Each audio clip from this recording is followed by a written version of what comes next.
بسم اللہ الرحمن الرحیم۔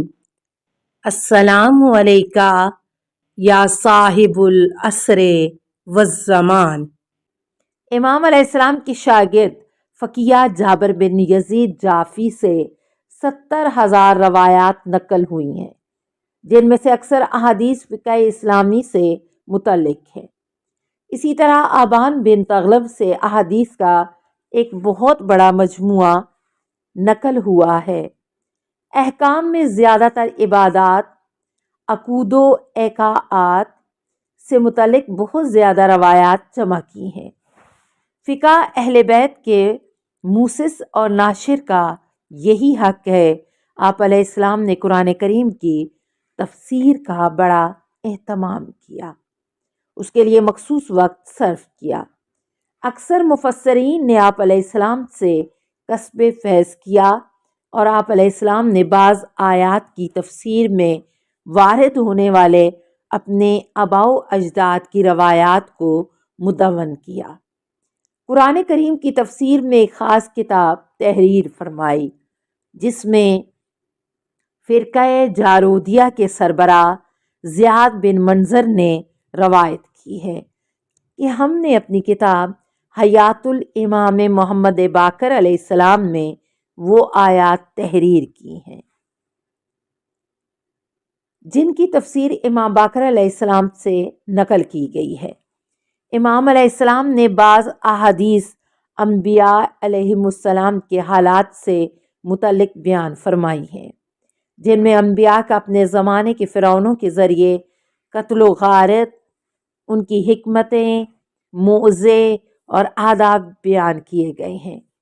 آپ علیہ السلام نے سیرت نبویہ کو ایک مجموعہ کی صورت میں پیش کیا، جس سے ابن ہشام، واقدی اور حلبی وغیرہ جیسے مدون کرنے والوں نے نبی اکرم صلی اللہ علیہ وآلہ وسلم کے غزوے اور ان کی جنگوں کے حالات نقل کیے ہیں۔ جس طرح ان سے آداب سلوک، حسن اخلاق اور حسن اعمال کے سلسلے میں بھی متعدد احادیث نقل کی گئی ہیں۔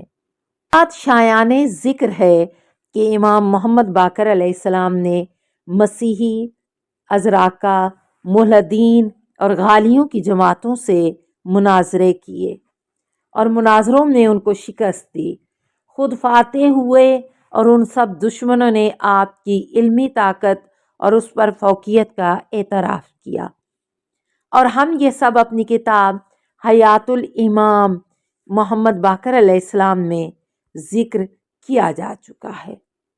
بہرحال تاریخ نے امام محمد باقر علیہ السلام جیسے کسی امام کا تعارف نہیں کروایا۔ آپ نے اپنی پوری زندگی لوگوں میں علم نشر کرنے میں صرف کر دی۔ آپ علیہ السلام نے، جیسا کہ راویوں نے کہا ہے، یثرب میں ایک بہت بڑے مدرسے کی بنیاد رکھی، جس میں لوگوں کو علم میں فقہ، حدیث، فلسفہ، علم الکلام اور قرآن کریم کی تفسیر کی غذا سے سیر کیا۔ تاریخ میں امام محمد باقر علیہ السلام کی اہمیت اس وقت اور عروج پر پہنچ گئی جب آپ نے امپراتوری رومی شہنشاہیت کے چنگل سے اسلامی سکے کو آزاد کرایا، اور اس کی ڈھلائی نیز اس پر تحریر کی جانے والی عبارت بھی تعلیم فرمائی، اور اس کے بعد آپ کی برکت سے اسلامی سکہ رائج ہو گیا۔ چنانچہ اس سلسلے میں روایت ہے، عبد الملک نے کاغذ پر نظر ڈالی تو اس پر مصری زبان میں کچھ لکھا ہوا دیکھا۔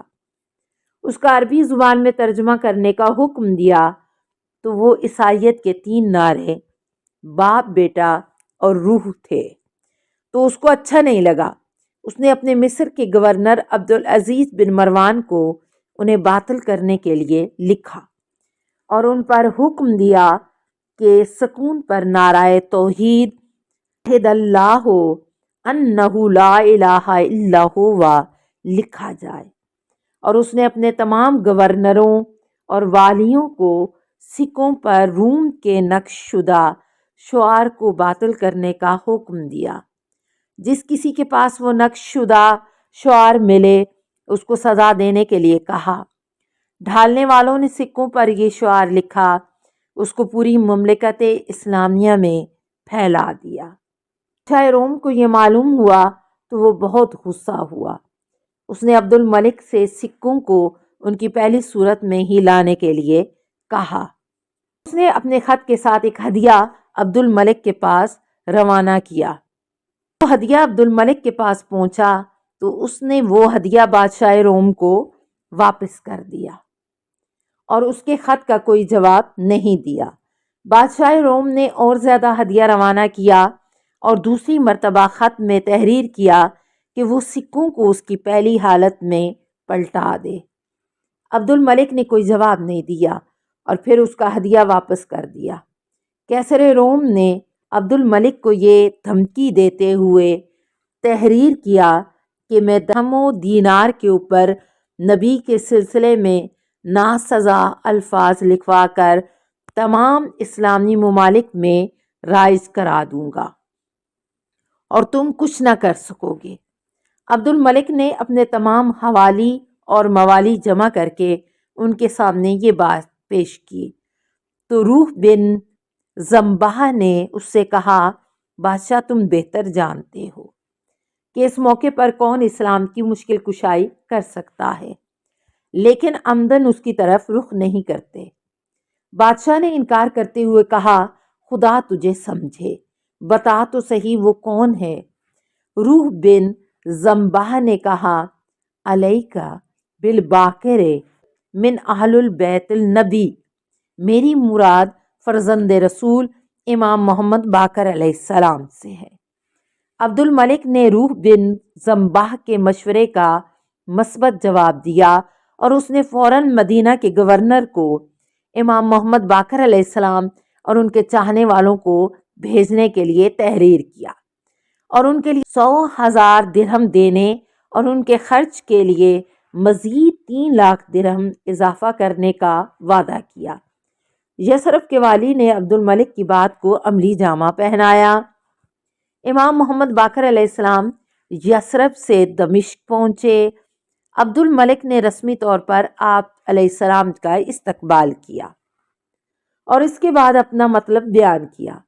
امام علیہ السلام نے اس سے فرمایا، تم گھبراؤ نہیں، یہ 2 اعتبار سے کوئی بڑی بات نہیں ہے۔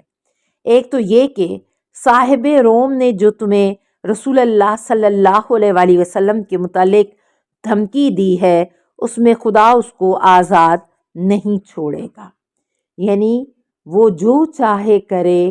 دوسرے یہ کہ اس میں ہیلا اور دھوکہ ہے۔ عبد الملک نے کہا، وہ کیا ہے؟ امام علیہ السلام نے فرمایا، تم اسی وقت حقاق اور کاریگروں کو بلاؤ اور اپنے سامنے ان سے درہم و دینار کے سکے ڈھلواؤ کہ ایک طرف سورہ توحید اور دوسری طرف پیغمبر اسلام علیہ السلام کا نام نامی لکھواؤ اور سکے کے مدار میں جس شہر میں وہ سکے بنے ہیں اس شہر کا نام اور سن لکھا جائے۔ آپ علیہ السلام نے اس کو سکہ کی کیفیت اور وزن وغیرہ اور اس کو ڈھالنے کے طریقے کی تعلیم دی۔ اس کے بعد اس رنگ کے سکوں کو تمام عالم اسلام میں رائج کرنے کا حکم دیا اور رومی سکوں کو خلاف قانون قرار دیا اور جو خلاف ورزی کرے گا اس کو سخت سزا دی جائے گی۔ عبد الملک نے امام علیہ السلام کے اس فرمان کو نافذ کر دیا۔ جب بادشاہ روم کو یہ معلوم ہوا تو وہ بہت حیران ہوا اور اس کی تمام آرزوؤں پر پانی پھر گیا۔ پہلے تمام سکے خلاف قانون قرار دیے گئے اور امام کے بنوائے ہوئے سکوں سے معاملات انجام دیے جانے لگے اور وہی سکے عباسیوں کے زمانے تک رائج رہے۔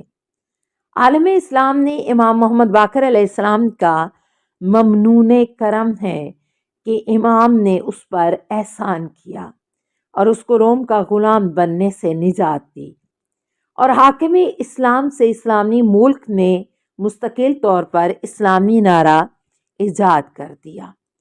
ہم امام محمد باقر علیہ السلام کے اقوال بیان کرنے سے پہلے ان کے بعض اعلیٰ صفات بیان کر رہے ہیں جن کی وجہ سے عالم اسلام آج بھی اپنا سر بلند کیے ہوئے ہے۔ آپ علیہ السلام کا حلم امام محمد باقر علیہ السلام کی ایک نمایاں صفت حلم ہے۔ سوانح حیات لکھنے والوں کا اس بات پر اجماع ہے کہ امام علیہ السلام نے اس شخص پر ستم روا نہیں سمجھا جس نے آپ علیہ السلام کے ساتھ برا سلوک کیا۔ اللہم صلی علی محمد ابن علی باقر العلم و امام الہدا و قائد اہل التقوی والمنتجب من عبادک اللہم و کما جعلتہ علما لعبادک و مناعا لبلادک و مستودعا لحکمتک و مترجما لوحیک و امرت بطاعتہ و حذرت من معصیتہ فصلی علیہ یا رب افضل ما صلیت علی احد من ذریتہ انبیائک و اصفیائک و رسولک و امنائک یا رب العالمین۔